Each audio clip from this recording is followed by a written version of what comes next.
فادخلی فی عبادی وادخلی جنتی.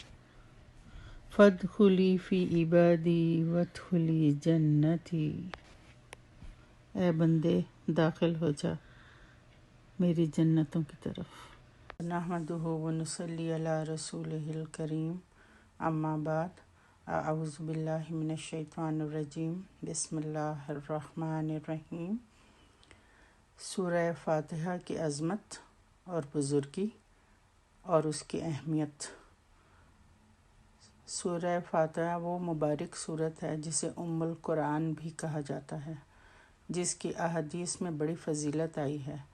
سورۃ الفاتحہ کے بغیر نماز ہی نہیں ہوتی۔ اس کا ایک نام الصلاۃ بھی ہے، جیسا کہ حدیث قدسی میں ہے۔ اللہ تعالیٰ خود فرماتے ہیں کہ میں نے نماز کو اپنے اور اپنے بندے کے درمیان آدھا آدھا تقسیم کر لیا ہے۔ حدیث قدسی، اس کے راوی ابو ہریرہ ہیں۔ اللہ تعالیٰ فرماتے ہیں، قسمت الصلاۃ بینی و بین عبدی نصفین، کہ میں نے صلاۃ کو، نماز کو اپنے اور اپنے بندے کے درمیان آدھا آدھا تقسیم کر لیا ہے۔ اس کا نصف میرے لیے ہے اور باقی نصف میرے بندے کے لیے ہے۔ نصف حصہ جس میں اللہ تعالیٰ کی حمد و ثنا اور اس کی رحمت اور ربوبیت اور عدل و بادشاہت کا بیان ہے، اور باقی کے نصف میں دعا و مناجات ہیں جو بندہ اپنے رب کی بارگاہ میں کرتا ہے۔ نماز میں سورۃ فاتحہ کا پڑھنا بہت ضروری ہے۔ نبی صلی اللہ علیہ وسلم نے فرمایا، لا صلاۃ لمن لم یقرأ بفاتحۃ الکتاب، صحیح بخاری اور صحیح مسلم۔ اس شخص کی نماز نہیں جس نے سورۃ فاتحہ نہیں پڑھی۔ نبی صلی اللہ علیہ وسلم نے فرمایا، جس نے بغیر فاتحہ کے نماز پڑھی تو اس کی نماز ناقص ہے۔ اللہ تعالیٰ اس سورۃ مبارکہ کی تقسیم اپنے اور اپنے بندے کے درمیان کچھ اس طرح کرتے ہیں۔ جب بندہ کہتا ہے الحمدللہ رب العالمین، تو اللہ تعالیٰ فرماتا ہے، میرے بندے نے میری حمد کی، میری تعریف کی۔ اور جب بندہ کہتا ہے الرحمن الرحیم، تو اللہ تعالیٰ فرماتا ہے، میرے بندے نے میری ثنا کی۔ جب بندہ کہتا ہے مالک یوم الدین، تو اللہ تعالیٰ فرماتا ہے، میرے بندے نے میری تمجید بیان کی، میری بزرگی بیان کی۔ ان تینوں آیتوں میں اللہ تعالیٰ کی ثنا، حمد اور تمجید ہے۔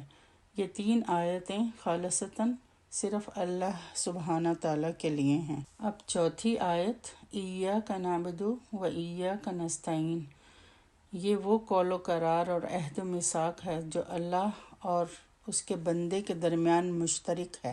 اللہ سبحانہ تعالیٰ فرماتے ہیں، میرے بندے نے مجھ سے قول و قرار کیا ہے، اس نے میری بندگی کا اعتراف کیا ہے، اس نے تسلیم کیا ہے کہ میری ہی بندگی کرتا ہے اور کرتا رہے گا اور مجھ سے ہی مدد چاہے گا۔ یہ معاہدہ ہے، اور معاہدہ دو فریقوں کے درمیان ہوتا ہے۔ میں نے اپنے بندے کو دیا جو وہ چاہتا ہے۔ میری مدد چاہتا ہے تو میری مدد ہمیشہ اس کے شامل حال رہے گی، ہمیشہ اس کے ساتھ رہے گی۔ اور پھر جب بندہ کہتا ہے اہدنا الصراط المستقیم صراط الذین انعمت علیہم غیر المغضوب علیہم ولا الضالین، تو اللہ تعالیٰ فرماتے ہیں، یہ حصہ کل کا کل میرے بندے کے لیے ہے۔ جو کچھ اس نے مجھ سے مانگا، مجھ سے طلب کیا، وہ میں نے اسے بخشا۔ اس حدیث کی روح سے سورۃ فاتحہ کے تین حصے بن جاتے ہیں۔ پہلا حصہ کل کا کل اللہ تعالیٰ کے لیے ہے، اور آخری حصہ کل کا کل بندے کے لیے ہے، جبکہ درمیانی حصہ جو اس سورہ کی مرکزی آیت ہے، ایاک نعبد و ایاک نستعین، یہ بندے اور اللہ کے درمیان قول و قرار ہے، خوبصورت معاہدہ۔ سبحان اللہ۔ اب جب بھی آپ نماز پڑھیں، اس کے معنوں کو ذہن میں رکھ کر پڑھیں۔